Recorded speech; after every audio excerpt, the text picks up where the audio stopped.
Y antes de avanzar, antes de presentar el módulo de marketing, también voy a terminar el módulo de riesgo contextual o enfoque macroeconómico, porque sí tienen que saber, o sí tenemos que hablar de inflación, por ejemplo, como una variable contextual definitoria del plan de negocios, sobre todo porque la inflación forma parte o es un componente de la tasa de interés o costo financiero, si es que ustedes tienen que pedir asistencia financiera a una entidad bancaria.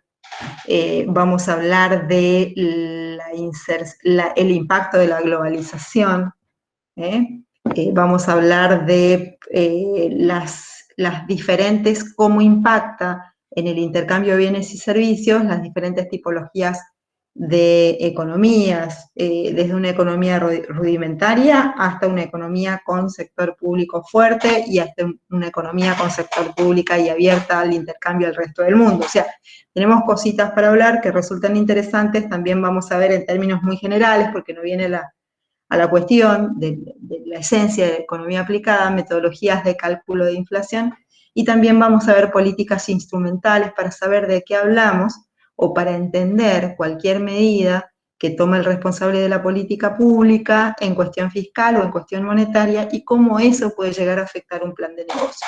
Pero eso lo vemos después del parcial, es contexto. Ok, ahora vamos a terminar la parte microeconómica. Bien, nosotros nos quedamos en la Filmina 92, habíamos comenzado ya flujos financieros de una empresa, pero me sirve retomarlo desde acá para retomar el hilo del desarrollo. Una de las primeras cosas que habíamos dicho, que habíamos aclarado cuando empezamos este módulo de economía, o el módulo de microeconomía específicamente, era el tema de las diferentes morfologías de mercado. Ustedes van a tener que describir yo les digo van a tener que, pero va a estar todo escrito lo que tienen que hacer, o sea, quédense tranquilos. Ok, y una de las cosas que está escrita que van a tener que hacer es identificar el modelo de mercado en donde su producto o su servicio va a interactuar. La teoría nos dice, nosotros habíamos desarrollado oportunamente el tema de que la morfología de mercado se puede clasificar desde distintos aspectos, pero particularmente nos interesaba el aspecto que clasificaba a los mercados en función de la cantidad de oferentes y demandantes que interactúan en él. Y desde esta perspectiva podíamos clasificar a los mercados como de competencia perfecta o de competencia imperfecta. De competencia imperfecta, acuérdense que habíamos dicho que era aquel modelo de mercado que se caracterizaba por tener o por presentar 5 supuestos. Atomización de mercado, muchos oferentes, muchos demandantes, homogeneidad del producto, ofrecían todos un producto idéntico, no igual ni similar, idéntico.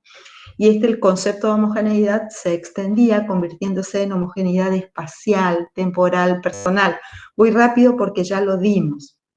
Tercer supuesto, libre acceso al mercado, vale decir, en competencia perfecta no existían restricciones, bloqueos, ninguna cláusula ni condicionamiento que pudiera dificultar el hecho de que las empresas ingresaran o salieran libremente de este mercado.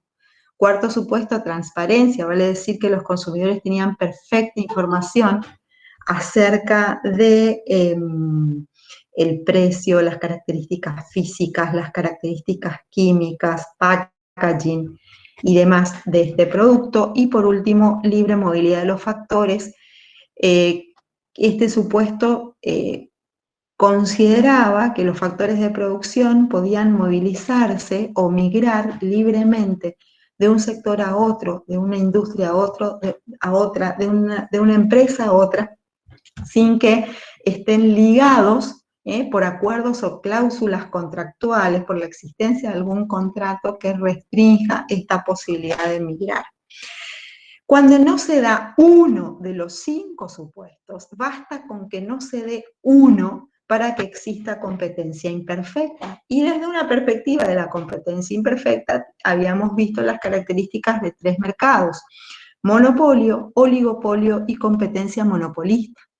Esto estaba vinculado a las características propias o a la cantidad de supuestos que podrían llegar a detentar, pero nunca, obviamente, llegando a cumplir los 5.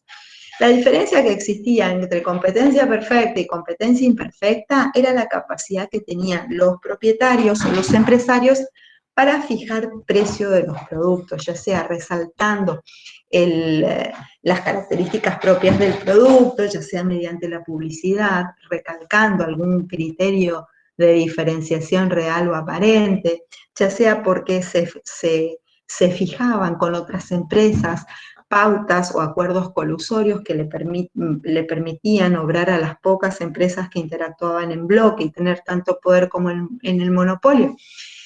Digamos que tenían características propias todas estas diferentes morfologías de mercado. ¿Cuál es el modelo de mercado que mejor digamos que le conviene al consumidor? Obviamente la competencia perfecta, porque al haber más competencia, esto favorece la competitividad, favorece la innovación, favorece la introducción de tecnología a los procesos productivos y por ende favorece la búsqueda de menores costos para poder competir desde un mejor posicionamiento en el mercado.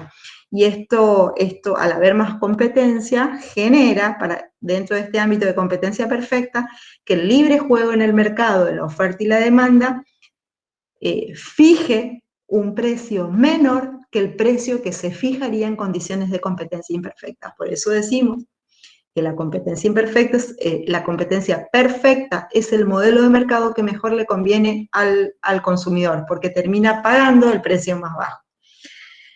Del otro lado, teníamos como un ejemplo totalmente opuesto a la competencia perfecta. Dentro de la competencia imperfecta, el modelo más imperfecto es el monopolio, donde el consumidor termina pagando el precio mayor. Y en el medio teníamos variantes que estaban condicionadas a situaciones de contexto, a situaciones o acciones de la competencia. Ok, dicho esto, me voy a flujos financieros de una empresa. Nosotros habíamos visto en la clase anterior que los flujos financieros se clasifican en positivos y negativos. Los positivos son los ingresos por ventas, en principio, porque si yo quiero profundizar en los ingresos totales de una empresa, también tendría que considerar, para no castigar el proyecto, por ejemplo, al cabo de la vida útil, la venta de los activos fijos de la empresa, y ese recupero lo incorporo como un ingreso extraordinario. Pero bueno, no vamos a llegar a ese grado de detalle todavía. Sí considero los ingresos totales solo los ingresos por ventas como el resultado del producto, del precio del bien por la cantidad producida. Y acá, cuando yo digo ingreso total es igual a precio por cantidad, es donde juega un papel importante la definición de la metodología de la morfología de mercado. Nosotros habíamos visto que en competencia perfecta, el precio del producto lo fija libremente el libre juego de la oferta y la demanda. Y que el empresario, una vez que el mercado fijó el precio de equilibrio, el empresario es precio aceptante. Significa que es tomador de precio. Al precio que fijó el mercado libremente, puede vender toda su producción. ¿Sí? Si quiere fijar un precio superior al de mercado, nadie le compra porque la competencia está vendiendo al precio que fija el mercado un bien que es idéntico.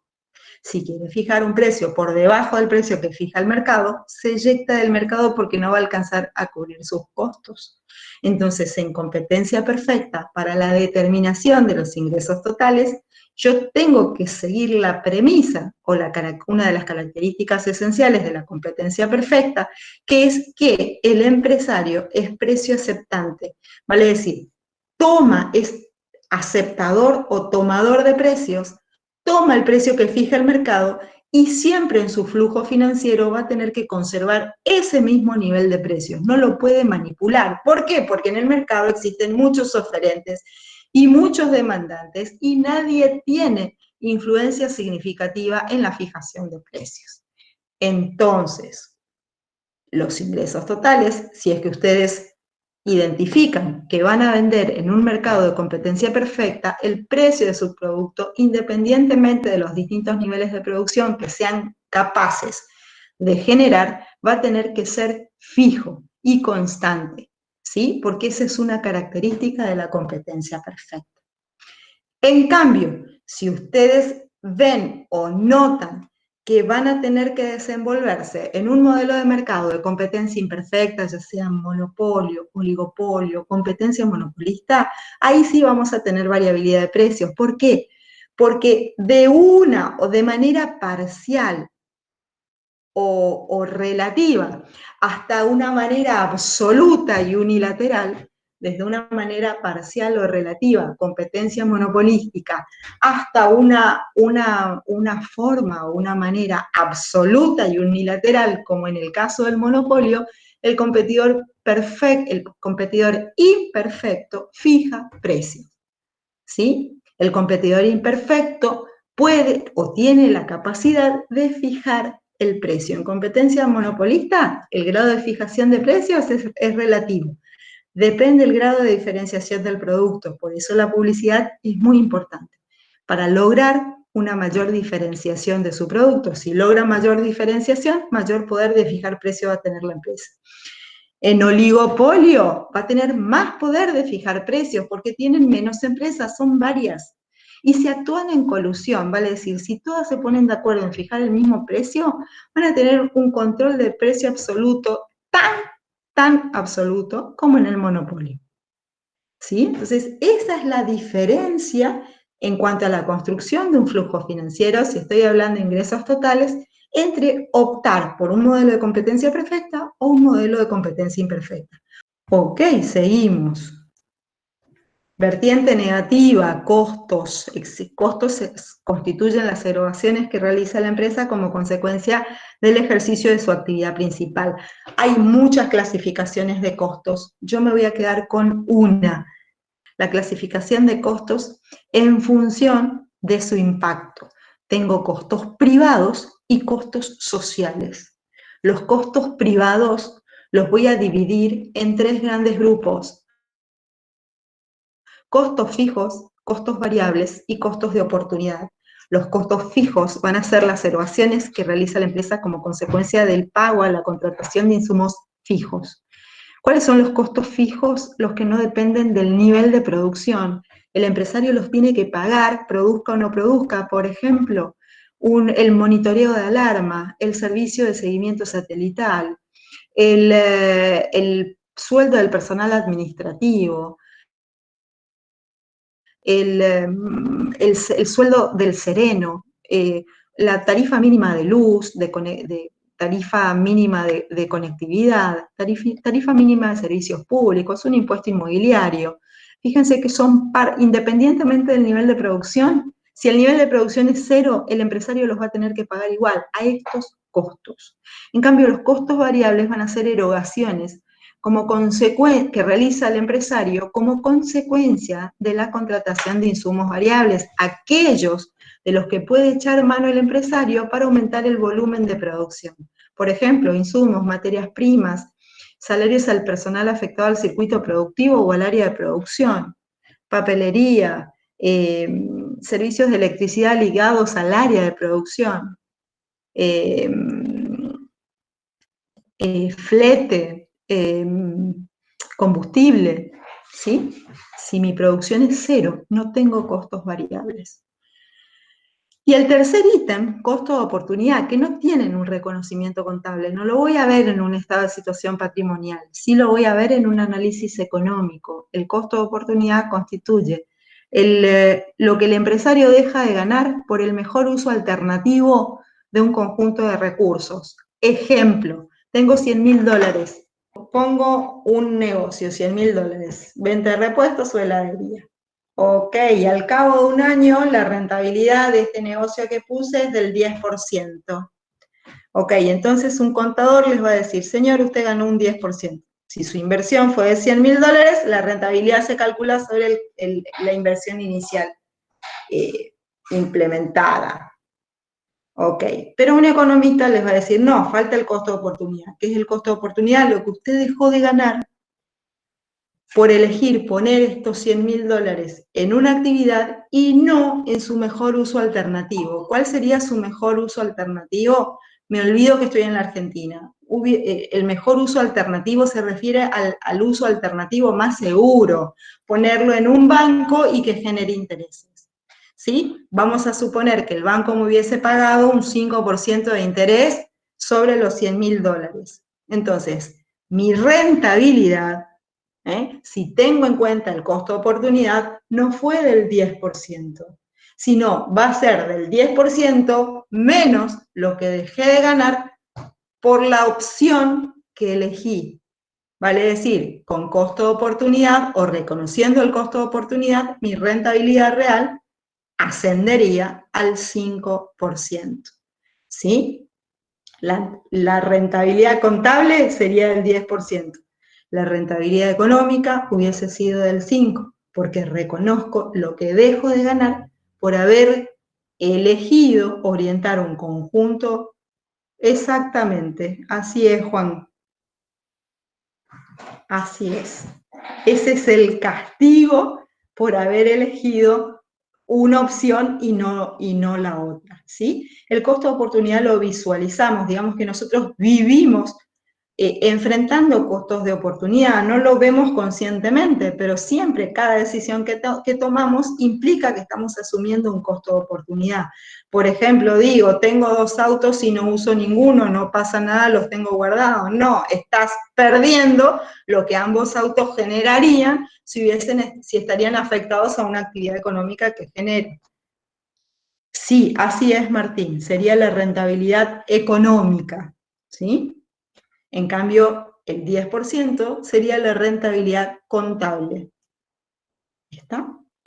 Bien, habíamos visto que la clasificación de costos que nos interesa es aquella que divida los costos en costos privados y costos sociales o externalidades.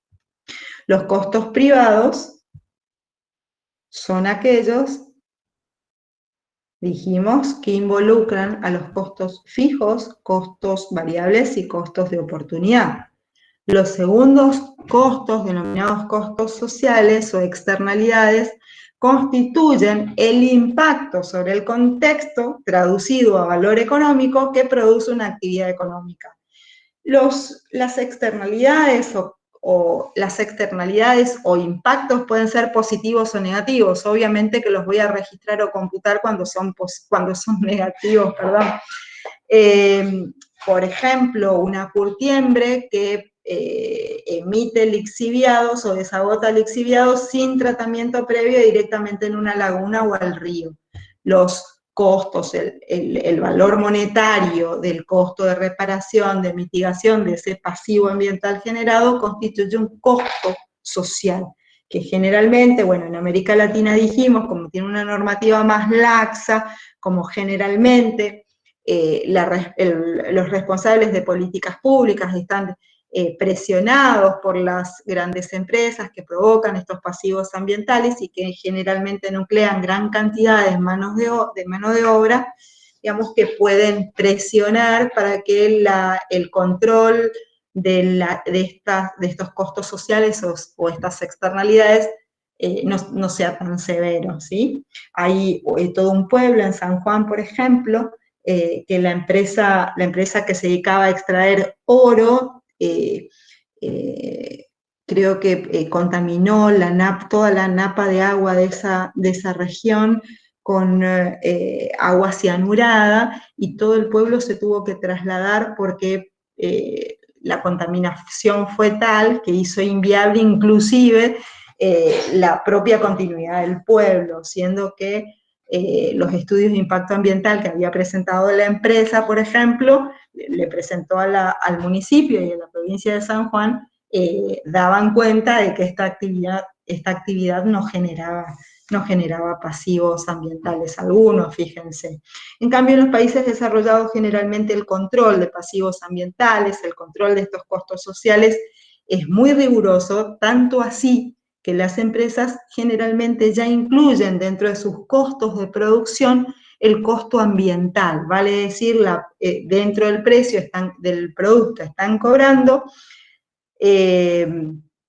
una parte del precio orientada a desarrollar actividades de mitigación o de reparación si es que provocan estos pasivos ambientales. Simplemente es control lo que implementan. Y obviamente multas económicas muy severas y también de índole penal.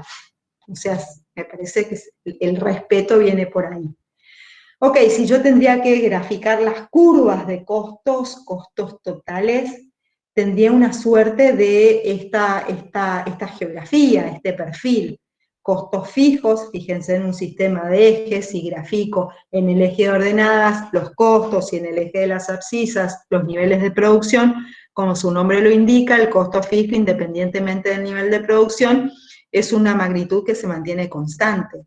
El costo variable, segundo gráfico, en cambio, fíjense, cuando el nivel de producción es cero, no tengo costos variables. Son aquellos que el empresario echa mano o contrata cuando comienzan a accionar sus circuitos productivos. Y el costo total es una recta que acompaña el recorrido de los costos variables en una distancia equivalente a la magnitud o al valor monetario de los costos fijos. El costo total es paralelo al costo variable en una distancia equivalente al costo fijo. Mientras el costo fijo se inicia en cero, porque cuando el nivel de producción es cero no existen costos fijos, los costos totales para un nivel de producción de cero adquieren el valor de los costos fijos. Generalmente, cuando armamos una planilla de cálculo de flujos financieros, no trabajamos con costos totales, sino trabajamos con costos unitarios, costos asociados a cada unidad producida. ¿Qué fórmulas voy a utilizar? Costo medio total o costo por unidad de producto o costo promedio, igual al costo total sobre volumen de producción. El costo variable medio igual a costo variable total por unidad de producción. Costo fijo medio igual a costo fijo total sobre unidad de producción. Costo marginal. El concepto de costo marginal está asociado a la variación que experimenta el costo total cuando varía en una unidad adicional el nivel de producción. Y entonces el perfil de mis curvas van a tener esta geometría, ¿sí? Mi costo marginal, mi costo medio total, mi costo medio variable y mi costo medio fijo. Siempre el nivel óptimo de producción de las empresas, que las empresas van a adoptar, va a ser aquel nivel de Q en donde el costo marginal se iguale al ingreso marginal. El ingreso marginal como el incremento que experimenta el ingreso total cuando aumentamos en una unidad adicional el volumen de producción. Bien, hablamos de vertiente positiva o ingresos totales, vertiente negativa o erogaciones de costos fijos y costos variables. Pues bien, hablemos de beneficios. Los beneficios o el beneficio empresarial constituye el remanente que le queda al empresario una vez que, o la parte de los ingresos por ventas que le queda al empresario una vez que ha pagado o erogado todas las obligaciones inherentes a la contratación de factores de producción. Vale decir, el beneficio total va a ser la diferencia entre ingreso total menos costo total. El beneficio contable lo voy a calcular mediante la diferencia entre ingresos totales menos costos totales, o ingresos totales menos costos fijos menos costos variables. En cambio, el beneficio económico va a ser la diferencia entre ingreso total menos costos fijos menos costos variables menos costo de oportunidad. Nosotros vamos a calcular el beneficio, o ustedes van a calcular el beneficio contable. Vale decir, ingresos totales menos costos totales. Fíjense, este es el cuadro que se les va a presentar, una suerte de cuadro parecido, ¿no? En donde tengo en una columna el nivel de producción. Este nivel de producción lo van a tener que definir ustedes. Nivel de producción, son horas según el plan de negocio a que ustedes vayan a presentar. Es cantidad de mercadería, cantidad de horas profesionales destinadas al asesoramiento, cantidad de paquetes de servicios de internet con múltiples asistencias por mes. Entonces, el nivel de producción lo van a tener que definir ustedes en función de la naturaleza de la idea del negocio que vayan a proponer.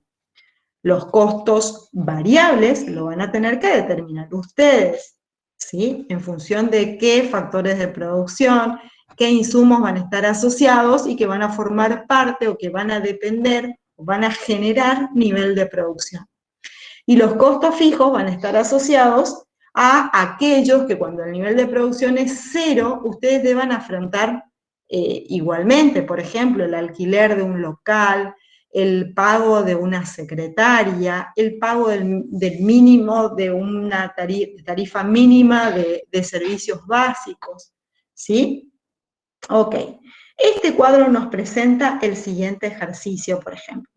Suponemos de que este empresario está operando en situación de competencia perfecta y me dice que el precio que fija el mercado es de 55 pesos y que a partir de estos valores yo tengo que completar esta tabla que refleja el flujo financiero de mi empresa.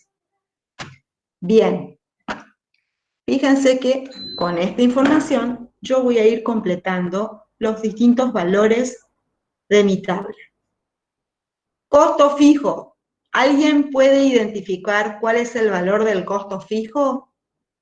Yo sé que cuando el nivel de producción es cero, mis costos variables son cero.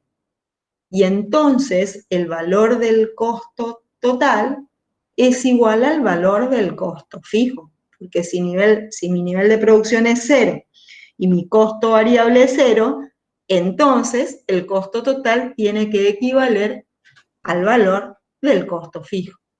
Si mi costo total a un nivel de producción cero es 40, pues significa que mis costos fijos son de 40. ¿Sí? Una vez que identifico el costo fijo, puedo completar la columna. Independientemente del nivel de producción, la empresa va a tener que erogar siempre el mismo valor monetario. Me voy a la siguiente columna. Costo total. El costo total, según mis fórmulas, o según las fórmulas que ustedes vieron, el costo total va a ser igual a la suma de los costos fijos más los costos variables. Bien, le digo eso a mi planilla de cálculo. Costo total va a ser igual al costo variable, costo variable más el costo fijo. Y una vez que defino la fórmula, puedo copiar la misma fórmula para el resto de las celdas. ¿Sí? Ok. Costo medio total. Según mi fórmula, el costo medio total era igual al costo total sobre el volumen de producción. Vale, es decir, comienzo desde el segundo valor, porque el primer valor como denominador me va a dar 0, el resultado va a ser indeterminado. Entonces comienzo desde el segundo valor. Costo medio total va a ser igual al costo total sobre nivel de producción. Una vez que identifico qué fórmula voy a usar la planilla para el cálculo del costo medio, copio esa fórmula para los restantes niveles de producción. Siguiente fórmula que voy a utilizar. Costo medio variable va a ser igual al costo variable sobre volumen de producción. Entonces, costo medio variable va a ser igual al costo variable sobre nivel de producción. Copio esa fórmula para el resto de las filas. ¿Sí? Sigo. Costo marginal.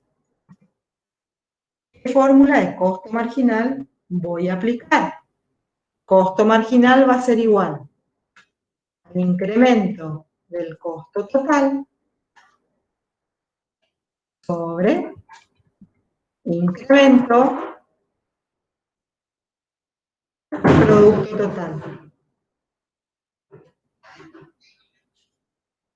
Incremento del costo total sobre incremento del producto total. Vale decir, igual. Incremento del costo total, ¿cómo lo calculo? Me posiciono en la fila y la columna del costo total y siempre calculo la diferencia con respecto al valor inmediato anterior en tabla. Este va a ser mi incremento. Sobre incremento del producto total. Me posiciono en el producto total para ese nivel de costo y siempre calculo la diferencia con respecto al valor inmediato anterior en tabla.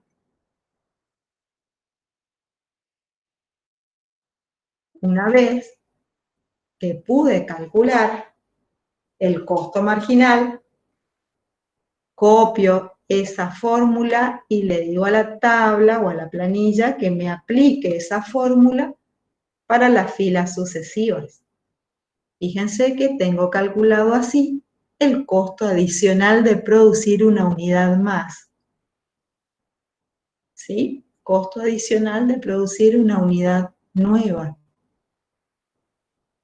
Ok, fíjense que ya calculé todas las columnas que se relacionan con costos. Ahora voy a calcular las columnas que se relacionan con los ingresos. Para eso, primero voy a calcular el ingreso total. Primero, no puedo calcular el ingreso medio porque mi fórmula del ingreso medio o ingreso por unidad de producto es igual al ingreso total sobre nivel de producción. Para poder calcular el ingreso medio voy a tener que calcular primero el ingreso total. Y el ingreso total habíamos visto que es igual al precio por la cantidad producida o el producto total. Bien, calculo primero la columna del ingreso. Ingreso total. Entonces, igual al precio, pongo 55, no voy a calcular para el primero porque me va a dar igual a 0, porque el volumen de producción del primer valor es 0. Vamos a arrancar desde el segundo. Entonces, precio, 55, por volumen de producción.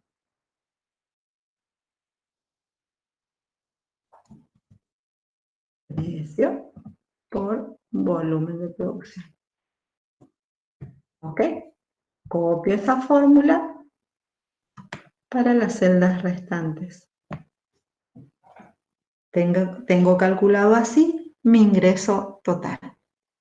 Ahora que tengo el ingreso total, puedo calcular el ingreso medio. Fíjense la fórmula. Ingreso medio o ingreso por unidad de producto, o lo que le ingresa a la empresa cada vez que vende un producto, es igual al ingreso total sobre nivel de producción. Igual a ingreso total sobre nivel de producción. Copio esta fórmula de ingreso medio para los restantes valores de mi tabla. Calculé así el ingreso medio. A continuación, voy a completar la columna de ingreso marginal. Fíjense la fórmula de costo marginal. La fórmula de costo marginal era igual a incremento del costo total sobre incremento de la producción. La fórmula del ingreso marginal va a ser algo parecido. Ingreso marginal va a ser igual incremento del ingreso total sobre incremento de la producción. ¿Sí? Entonces, ingreso marginal igual, paréntesis, incremento del ingreso total. Ingreso total menos el ingreso inmediato anterior en tabla. Sobre incremento de la producción. Nivel de producción relacionado a ese, o que genera ese nivel de ingreso total, menos el valor inmediato anterior en tabla. Una vez que definí la fórmula de ingreso marginal, pues copio esa fórmula para el resto. Fíjense que la teoría de competencia perfecta me dice que en competencia perfecta el ingreso marginal es igual al ingreso medio y a su vez ese ingreso medio e ingreso marginal es igual a la demanda y es igual al precio, que acá lo comprobamos en un ejercicio particular, en un ejercicio práctico. Fíjense, el costo marginal, dijimos que es lo que le cuesta a la empresa producir una unidad más. Y el ingreso marginal constituye lo que ingresa a la empresa cada vez que vende una unidad más. Obviamente, el nivel óptimo de producción va a estar dado por aquel nivel de Q que garantice que el ingreso marginal sea igual al costo marginal. Nivel óptimo de producción va a estar dado por aquel nivel de Q en donde la última unidad producida genere los suficientes ingresos adicionales como para hacerse cargo o cubrir la totalidad de los costos adicionales. Ese va a ser el nivel máximo de producción a generar por esta empresa. ¿Sí? Ok, vamos a calcular el beneficio unitario. Beneficio unitario va a ser igual. ¿Cuánto gana el empresario por cada unidad de producto que vende? Igual al ingreso medio o el ingreso generado por una unidad de producto menos el costo medio total, o el costo que le genera el producir una unidad de producto. Beneficio unitario, entonces, ingreso medio menos costo medio. Beneficio unitario, entonces va a ser igual a ingreso medio menos costo medio. Copio esa fórmula para todas las filas de las producciones sucesivas. Nosotros acabamos de ver que los beneficios de la empresa pueden ser de tres tipos. Si el beneficio es negativo, vale decir, ingreso unitario menos costo unitario es negativo, significa que los costos superan a los ingresos. Cuando los costos superan a los ingresos, la empresa está obteniendo pérdidas o beneficios subnormales.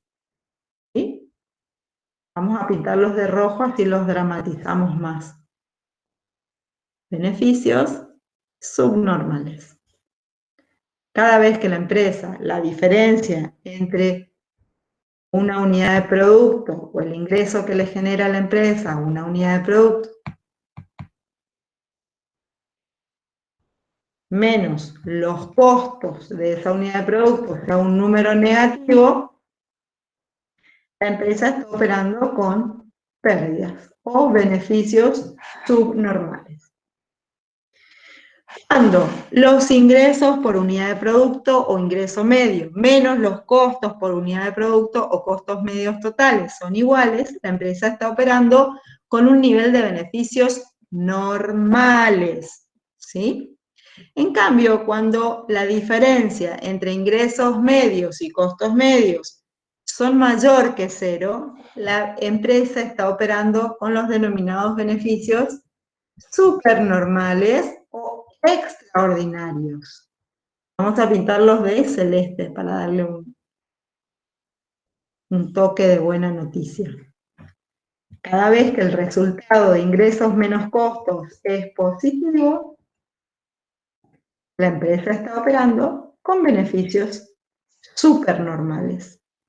Vale decir que una vez que ha pagado todos las retribuciones a los factores de producción, incluidos los beneficios de la capacidad empresarial o exigidos por el empresario, aún así le sigue sobrando un sesgo, significa que la empresa está operando con beneficios supernormales. Ok, completamos todo el gráfico. Fíjense que identificamos flujos financieros, costos, ingresos, calculamos beneficios, identificamos el tipo de beneficio. Bien, lo último que nos queda por hacer es determinar cuál es el nivel óptimo de producción. Bajo la regla de nivel óptimo de producción es aquel nivel de Q en donde la última unidad producida genera tantos ingresos adicionales o los suficientes como para cubrir todos los costos adicionales generados por la última unidad producida. Vale decir, nivel óptimo de producción es aquel nivel de Q que garantiza que el ingreso marginal sea igual al costo marginal. En este caso, ¿cuál sería el nivel óptimo de producción? Fíjense el cuadro. Perfecto, súper bien. Nivel óptimo de producción es 8. Significa que la empresa, una vez que propone distintos niveles de producción, tiene que ampliar o extender su producción hasta un nivel de producción igual a 8. Significa que en ese punto va a maximizar sus beneficios, haciendo que la última unidad producida genere tantos ingresos como para pagar todos los costos inherentes a esta adición. En el cuadro, nivel de producción 8, nivel óptimo de producción, lo voy a pintar con celestito. Ese nivel de producción 8 es nivel óptimo de producción. ¿Por qué? Porque a ese nivel de producción el costo marginal es igual al ingreso marginal.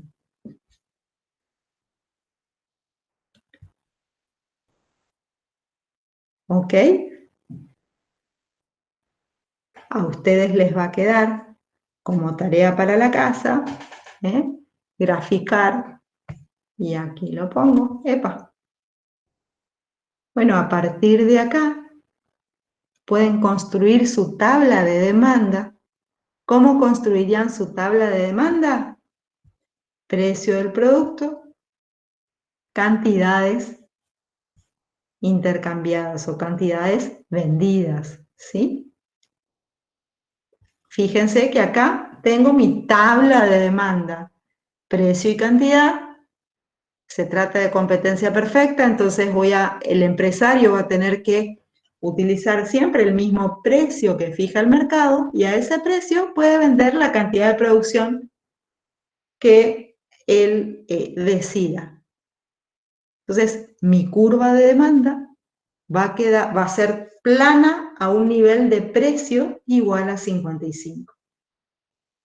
A ustedes les va a quedar entonces graficar en ese mismo sistema de ejes la curva de costo marginal, costo medio total y costo medio variable.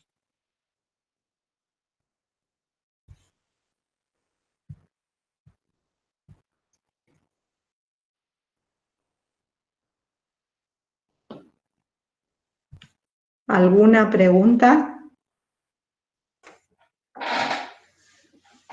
no sé si les dije, van a tener, para hacer el plan de negocios, van a tener 48 horas. Voy a colgar el martes en el horario de clase y van a tener 48 horas para presentar su plan de negocios. ¿Sí? En la misma consigna les voy a dar mi correo institucional en donde me los van a ir enviando. El martes próximo, vamos a leer juntos la estructura del plan de negocios y ustedes van a tener la oportunidad de preguntar el alcance, la interpretación de las consignas. Y a partir de ese momento van a tener 48 horas, hasta 48 horas, para presentar su trabajo. ¿Está? ¿Alguna pregunta? Así es, Juan Manuel. El martes de la semana que viene sería el primer parcial del módulo de economía. Construcción del plan de negocios aplicando instrumentos de economía. Porque después vamos a seguir con ese plan de negocios, pero ya incorporando toda la teoría y los instrumentos que desarrollemos en el módulo de marketing. ¿Sí? Ok. Claro, se los voy a colgar en el aula y también voy a colgar la clase de hoy que estoy grabando, por supuesto. Miguel, sí, grupos de 3 hasta 5 por plan de negocios. Exacto. Sí, el tema del plan de negocios siempre que se relacione con su propio perfil profesional. No me pongan, por ejemplo, venta de bebidas en la costanera. O encuéntrenle la vuelta a la venta de bebidas en la costanera y pónganle a través de una app alguna relación con su perfil profesional. Acuérdense que tenemos que generar proyectos de base tecnológica. Fíjense qué tipo de ideas de negocios les gustaría a ustedes implementar, pero que tenga implícito algún aporte de su propio perfil profesional. ¿Sí? ¿Qué innovación, qué generación de tecnología, qué app, qué tech, qué unicornio pueden proponer? Por eso el primer foro, que la intención era que sirva como disparador, como para, digamos, que orientar la innovación hacia las grandes empresas exitosas en América Latina, que resolvieron alguna necesidad. Sí, correcto. Profe, una Sí. consulta. No necesariamente tiene que estar relacionado con el unicornio que propusimos en el foro, ¿no? No necesariamente. Puede ser algo distinto. Exacto, claro, eso sirvió como disparador, pero sí tiene que tener alguna base tecnológica. Sí tiene que tener alguna aplicación práctica de la carrera que ustedes están estudiando. No me pongan ventas de remera sobre calle Junín, qué sé yo. No. ¿Sí? Tiene que ser alguna idea innovadora, algún diseño de alguna app. Googleen, fíjense en YouTube, fíjense, busquen información si es que ya no tienen, si es que ya no optaron por ese plan. Y necesariamente mañana los espero a las 3 de la tarde. ¿Sí? Porque mañana van a ver. ¿En el mismo link? ¿O nos va a pasar otro link? No, en el mismo link, Ok. El mismo link a las 3 de la tarde. Porque viene el contador y como que los va a orientar hacia la selección de esa idea de negocios. ¿Está? Por eso es importante que estén. ¿Sí?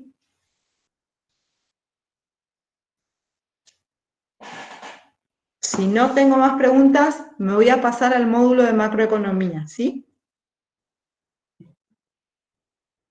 Sí, ¿qué pasa con las gráficas?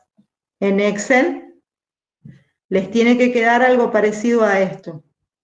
¿sí? Ustedes van a graficar el costo marginal, el costo medio total y el costo medio variable, no el costo medio fijo, ¿sí?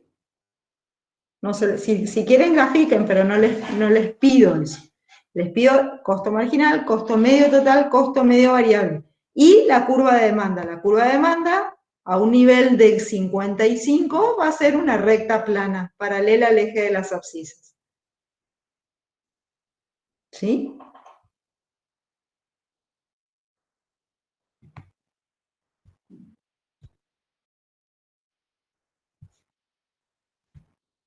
¿Ok?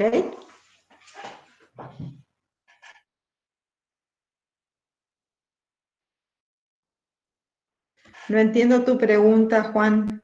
¿Qué tenemos que hacer con el precio?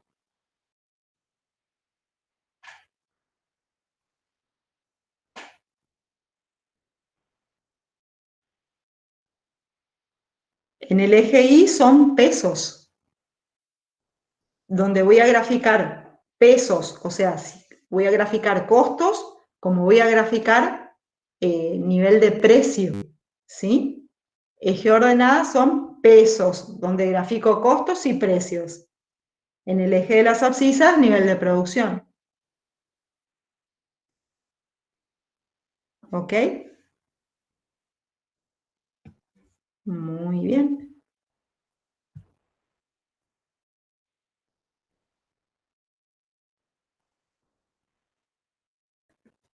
¿Alguna otra preguntita?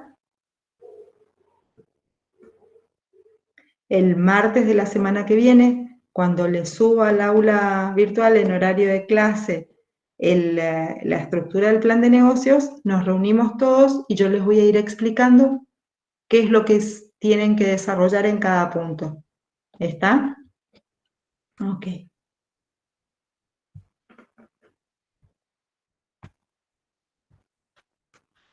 Entonces avancemos con el riesgo contextual, con la globalización y con todo lo demás. Ok, aspectos macroeconómicos. Al hablar de aspectos macroeconómicos, nos estamos refiriendo al impacto que tiene la política macroeconómica sobre un plan de negocios o sobre la actividad económica en general. Primero vamos a definir a la política macroeconómica como, esperen que los voy a ver a ustedes ahí. Definimos a la política macroeconómica como la responsabilidad que asume el responsable de la política pública para de alguna manera conducir, condicionar o modificar algún aspecto de la realidad económica en pos del cumplimiento de determinados objetivos.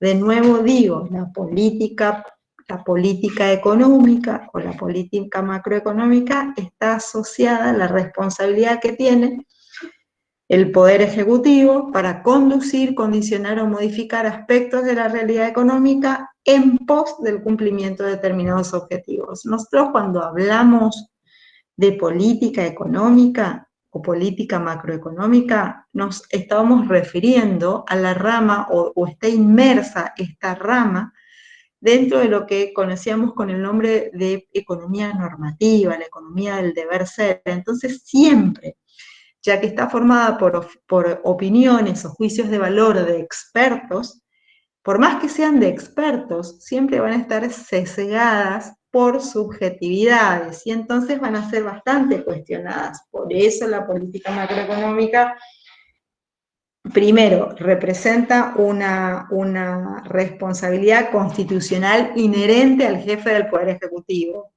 indelegable. Y segundo, siempre va a estar sujeta a las opiniones de expertos, siempre sesgados por variables subjetivas, entonces van a ser muy discutidas, van a ser muy discutidas. Fíjense el concepto de política macroeconómica, conjunto de medidas gubernamentales destinadas a influir en la actividad económica. Si influyen en la actividad económica, significa que avanzan sobre las propias libertades particulares, y entonces eso genera rechazo. Y segundo, en pos de el cumplimiento de determinados objetivos de política pública. Bien, para el responsable de la política pública, estos objetivos, que son el resultante de tener cientos de objetivos y tener que priorizarlos, porque cada objetivo, el cumplimiento de cada objetivo va a implicar destinar recursos para ello, los recursos son limitados y entonces no puedo cumplir todos los objetivos, debo priorizarlos. En ese proceso de priorización también van a, ese ranking de objetivos a cumplir seleccionados también van a estar cargados de subjetividades y van a estar sujetos a una amplia discusión o a una amplia crítica. Si yo les pregunto a ustedes cuáles son los 3 problemas más graves de la Argentina, ¿ustedes qué me dirían? A ver, sorpréndanme. La corrupción. ¿Cuáles son los... ¿Cómo? La corrupción. Corrupción, profe. Corrupción, ¿qué más? Inflación y crisis fiscal. Bien, Juan, ¿estuviste leyendo la política de estabilización? Bien, ok. Bien, corrupción, me sorprendieron. Ustedes saben que hay un informe del Banco Mundial que calcula que en América Latina el costo de la corrupción es algo parecido al 8% del PBI. Entonces, fíjense si no tiene un impacto significativo, sobre todo, por ejemplo, que en educación se destina entre el 5 y el 6% del PBI. Entonces, eso también da cuenta del estado de las cosas, o por qué las cosas son de determinada manera y no de otra. Bien, fíjense, déficit fiscal, inflación, corrupción, a lo mejor otro puede pensar pobreza, desempleo, déficit externo, a lo mejor otros pueden pensar deficiencias sanitarias, deficiencias de viviendas, o pobreza estructural, o inoperancia del Estado, o insuficiencia de desarrollo del sector privado. Fíjense que tenemos varios puntos de vista, y si nos remitimos a definir 3, seguramente vamos a tener discrepancias. Lo mismo ocurre con, por ejemplo, un staff de asesores que tratan de definir los problemas a priorizar y cuántos recursos se van a asignar al cumplimiento de esos objetivos o a la superación de esos problemas. Por eso la política macroeconómica es muy cuestionada. Los objetivos de la política macro, en términos generales, son los más urgentes: inflación, desempleo, crecimiento. Bueno, inflación lo vamos a ver con profundidad en un ratito. Inflación es el crecimiento sostenido y generalizado del nivel general de precios. Si existe inflación, significa, bueno, esto impacta o distorsiona el resto de las variables macroeconómicas y dificulta la realización de diagnósticos o la comprensión de la realidad, porque esta se encuentra distorsionada, el dinero empieza a perder sus funciones básicas, no existe demanda monetaria o preferencia por la liquidez, y la gente inmediatamente se vuelca a la denominada moneda signo. Moneda signo es la moneda extranjera que se utiliza como reserva de valor cuando se desatan estos procesos inflacionarios. El desempleo también está formado por el conjunto de personas que buscan empleo y no lo encuentran. El desempleo no solamente constituye una tragedia para la persona en particular que lo experimenta, sino para la sociedad en su conjunto. ¿Por qué? Porque si existe desempleo, significa que existe un costo de oportunidad social. La sociedad está dejando de producir lo que ese conjunto de personas que no están absorbidas en distintos circuitos productivos, no pudieron aportar al producto nacional, y por ende esto implica un costo. La sociedad está dejando de ganar, está dejando de producir lo que podría producir por tener o contar con mano de obra ociosa.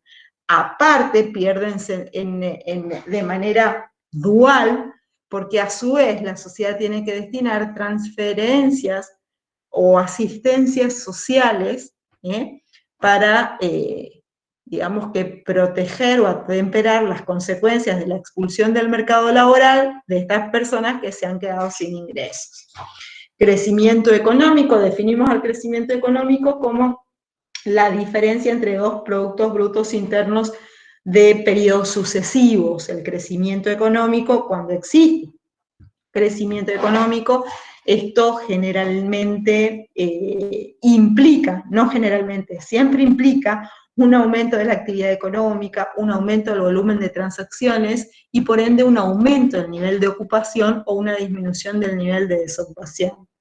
El crecimiento económico está asociado a la idea de desarrollo económico. El crecimiento económico es una condición necesaria, pero no suficiente para que exista desarrollo humano. Vale decir, puede existir crecimiento económico, puede existir desarrollo económico, pero esto puede no representar un estado de bienestar en la población, ¿sí? Todo depende de cómo se distribuya o de qué manera este incremento de la producción sea utilizado por los distintos sujetos que intervienen en este proceso de intercambio. El déficit público es la diferencia entre los recursos del Estado menos los gastos, los vamos a ver, y vamos a ver el concepto de presupuesto público, que también lo tenemos que saber. El desequilibrio externo es la diferencia entre exportaciones e importaciones. El desequilibrio externo es, según las teorías de desarrollo económico, por lo menos en el caso de América Latina y el Caribe, uno de los causales de la falta de desarrollo de las naciones.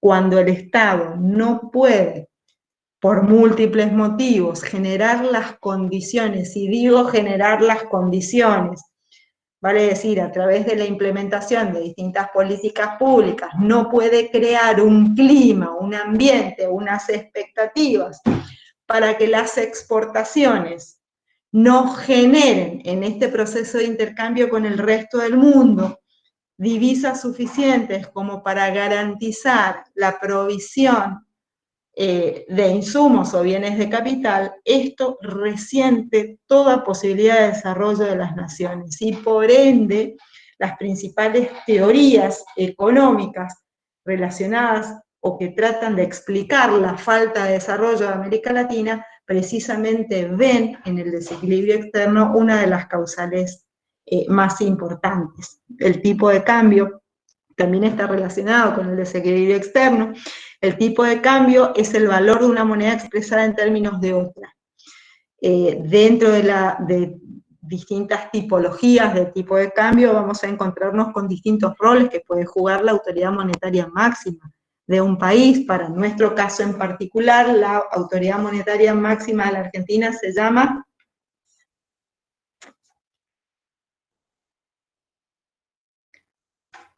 Los estoy leyendo y no están escribiendo nada.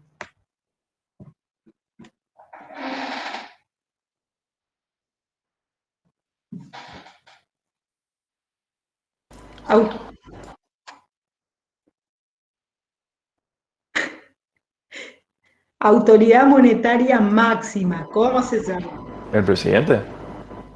No, ese es el responsable del Ejecutivo. ¿Quién es el...? ¿Cómo se llama? ¿El presidente del Banco Central? El Banco Central, sí señor, sí, bien Enzo, bien Abdala. El Banco Central de la República Argentina, y obviamente el Banco Central de la República Argentina como entidad autárquica tiene como función principal a través de la regulación de la oferta monetaria, a través de la creación o destrucción de dinero, a través de la implementación de sus propios instrumentos, resguardar el valor de la moneda. No lo estaría haciendo últimamente, pero bueno, ese es el objetivo principal, escrito en plancha de bronce en la entrada del Banco Central en Buenos Aires.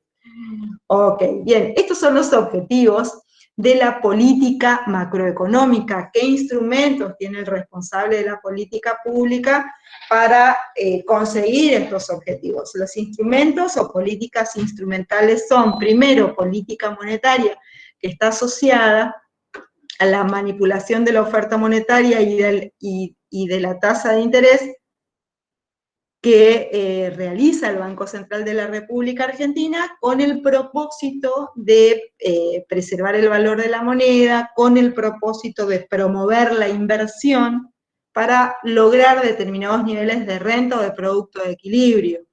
Lograr determinados niveles de renta o productos de equilibrio van a implicar lograr determinados niveles de ocupación / desocupación.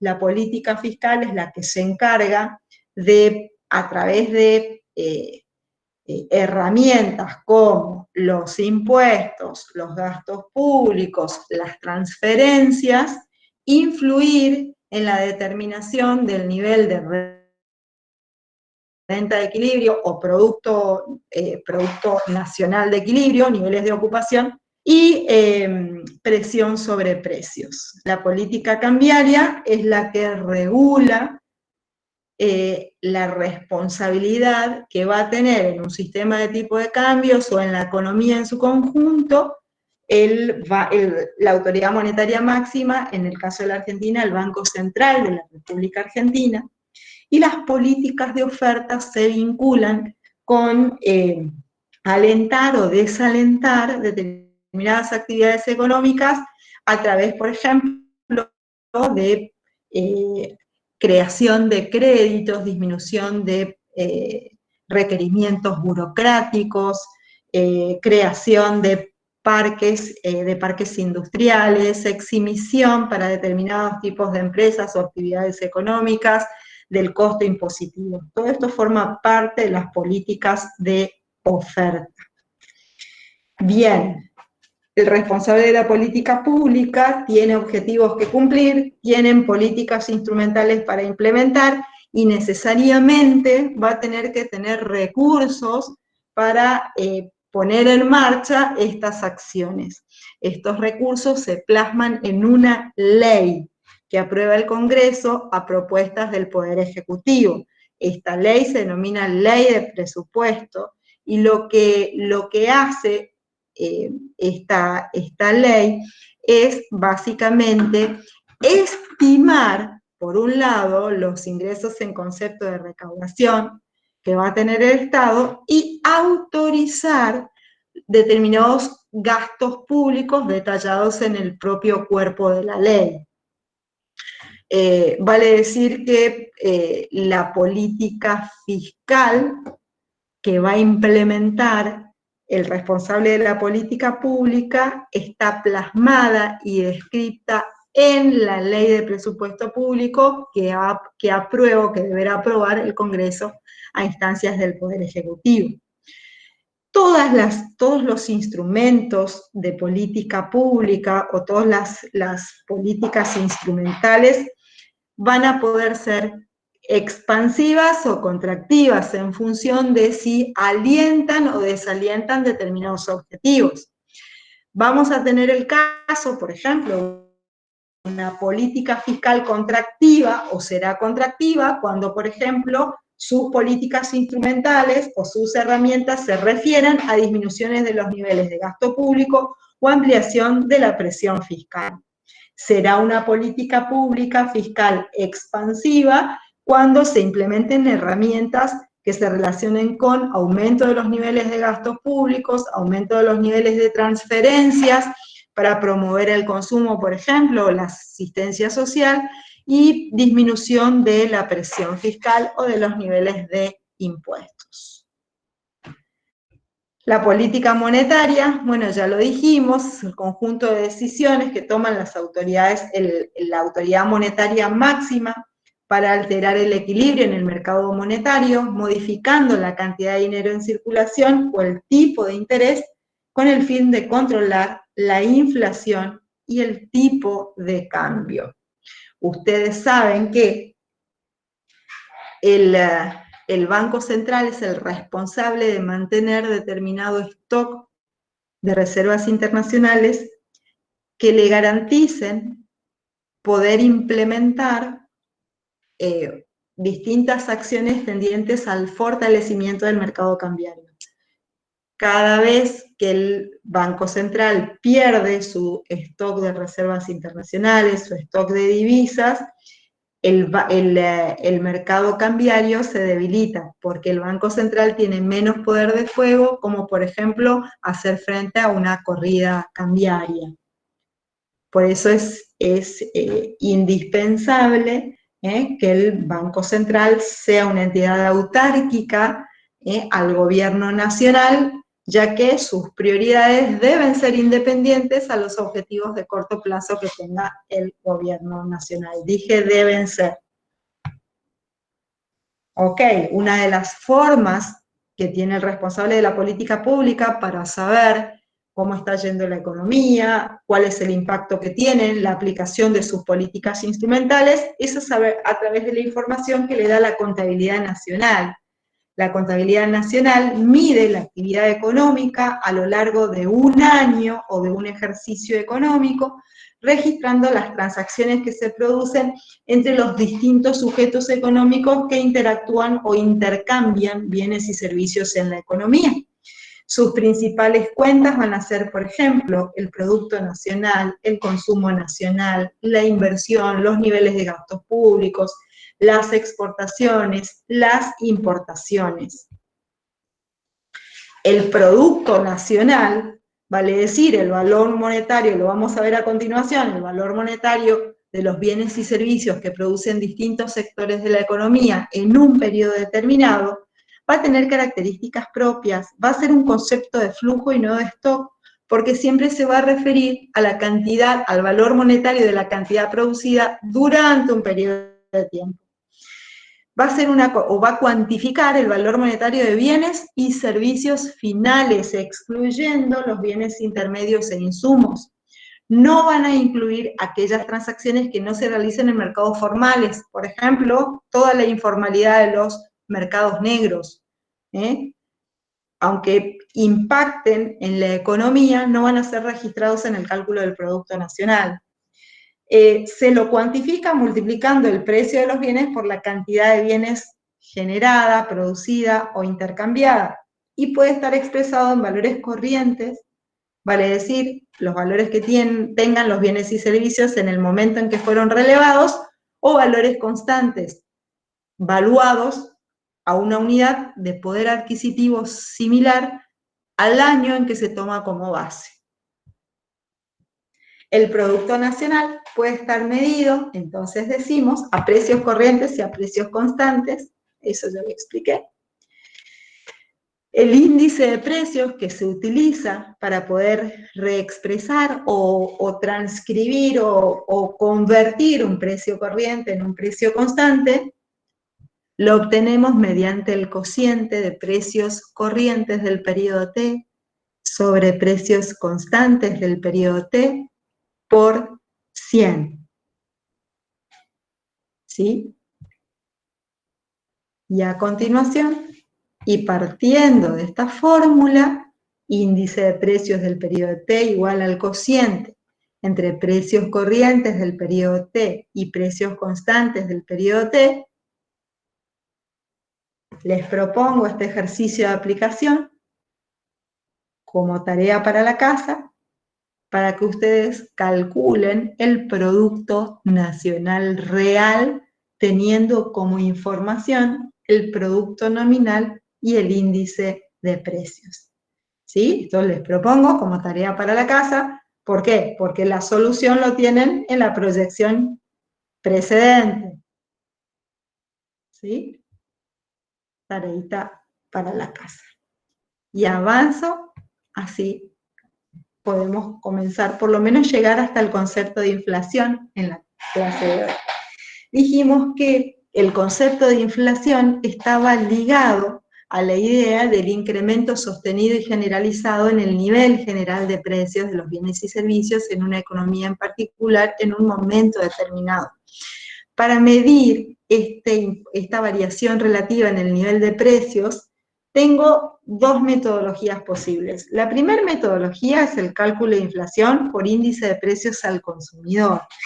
El índice de precios al consumidor, que es la metodología que se aplica en la Argentina, digamos que brinda una información sesgada. ¿Por qué? Porque solamente cuantifica la variación relativa del nivel de precios de un conjunto de bienes y un conjunto de bienes y servicios definidos a priori como integrantes de una canasta básica. Entonces, digamos que la selección de los bienes y servicios que van a pertenecer a esta canasta básica es discrecional y excluye muchísimos bienes y servicios que produce la economía y que tienen distintos grados de impacto en cuanto a variabilidad de precios. Por eso decimos que el índice de precios al consumidor como metodología para cuantificar la tasa de inflación es al menos limitado. Una de las metodologías que propone Naciones Unidas y que permite una identificación, digamos que una cuantificación más cercana a la realidad acerca de la variación real de precios de bienes y servicios, es la metodología que se llama deflactor PIB, siendo PIB Producto Interno Bruto. La metodología del deflactor PIB se basa, utiliza los valores corrientes y constantes del Producto Bruto Interno de un país de diferentes periodos. Y digamos que tiene a su favor el hecho de que, a diferencia del índice de precios al consumidor, que solamente va a registrar la variación de precios de bienes y servicios de una canasta muy sesgada, el deflactor PIB directamente incluye, al utilizar como variación de precios el Producto Bruto Interno, ahí sí que cuantifica toda la variación de precios de todos los bienes y servicios que genera la economía. Por eso es más completa y más real. Entonces, lo que tenemos que hacer para aplicar el método del deflactor PIB son dos pasos bien claritos. Primero, tengo que calcular el deflactor PIB del periodo T. Voy calculando los deflactores PIB de los periodos T, T más 1, T más 2, T más 3. Ok, calcula el deflactor PIB del periodo T. El deflactor PIB del periodo T va a ser igual al cociente entre Producto Bruto Interno a precios corrientes del periodo T sobre Producto Bruto Interno a precios constantes del periodo T por 100.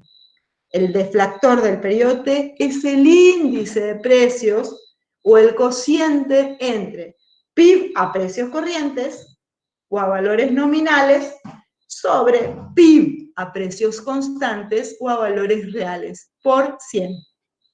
Primer paso, calculo el deflactor PIB. Segundo paso, una vez que calculé los deflactores de los distintos periodos, tasa de inflación del periodo T, la tasa de inflación la voy a simbolizar con la letra griega tita. Tasa de inflación del periodo T va a ser igual a deflactor del periodo T menos deflactor del periodo inmediato anterior, T menos 1, sobre deflactor del periodo inmediato anterior, T menos 1, por 100. Y allí tengo la tasa de inflación del periodo T. El cálculo es sumamente sencillo. Lo que tengo que tener presente es la fórmula. El resto es aplicación técnica. Último tema de hoy, y los libero porque los voy a tener de oyentes mañana. Mañana, obviamente, que voy a anotar los que están presentes. A todos los quiero ver, presentes y preguntando. Y con los ojos y los oídos así de atentos.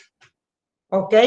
Bueno, mañana voy a tomar asistencia, voy a anotar todos los que vienen a la reunión del miércoles. Ok, última filmina para el día de hoy, la medición del Producto Nacional. Existen 3 métodos para medir el Producto Nacional. Cada país adopta el método que en función del desarrollo de sus sistemas estadísticos. Dios santo, Juan Manuel, mañana a las 3 de la tarde les dije. Cada país adopta la metodología para cuantificar el Producto Nacional en función de las características propias. Dijimos que se pueden presentar, según Naciones Unidas, 3 metodologías para el cálculo. La primera metodología, el método de producción o el método del valor adquirido, en donde calculamos el Producto Nacional por diferencia entre producción bruta menos insumos o bienes intermedios.